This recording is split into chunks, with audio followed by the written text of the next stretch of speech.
Friends, ప్రతి ఇంటర్వ్యూలో కొన్ని క్వశ్చన్స్ ఎలాగుంటాయంటే చాలా ఇరిటేటింగ్గా ఉంటాయి.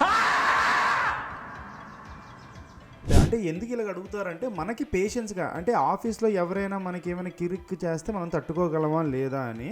ఇది ఎందుకు అంటున్నానంటే రాబోయే క్వశ్చన్స్ కూడా ఇలాగే ఉండబోతే just on array dot sort మేనా.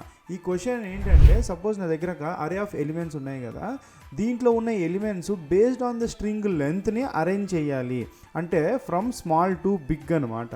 అది ఎలా చేయాలంటే చాలా సింపుల్. మనకు ఆల్రెడీ తెలుసు, మనకి సార్టింగ్ అని ఒకటి ఉంది కదా. ఈ సార్టింగ్లో మనం ఏం చేయొచ్చు, ఇది లోపల ఒక మెథడ్ ఒకటి తీసుకుంటుంది అండ్ ఆఫ్ కోర్స్ ఈ పారామీటర్స్ తీసుకుంటుందని మీకు తెలుసు.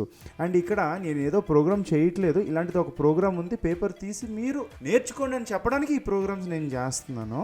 అండ్ లైక్ ఒకటి చేయండి అయ్యా, అడుక్కునే పరిస్థితి ఆకండి. సో ఏం చేస్తానంటే ఈ ఏ డాట్ లెంత్, ఓకే, ఎందుకంటే మనం ఈసారి లెంత్ బట్టే మనం చేస్తున్నాం కాబట్టి a dot length is less than b dot length. అంటే ఇలాంటి క్వశ్చన్కి ఇలాంటి ఫార్ములా వాడాలన్నమాట. సపోజ్ ఉంటే మనం -1 లేకపోతే 1 అని మనం పెట్టుకోవచ్చు.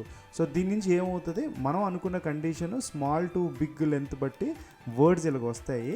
And how does this comparison works అని చెప్పి కూడా లాస్ట్లో క్వశ్చన్ అడుగుతారు.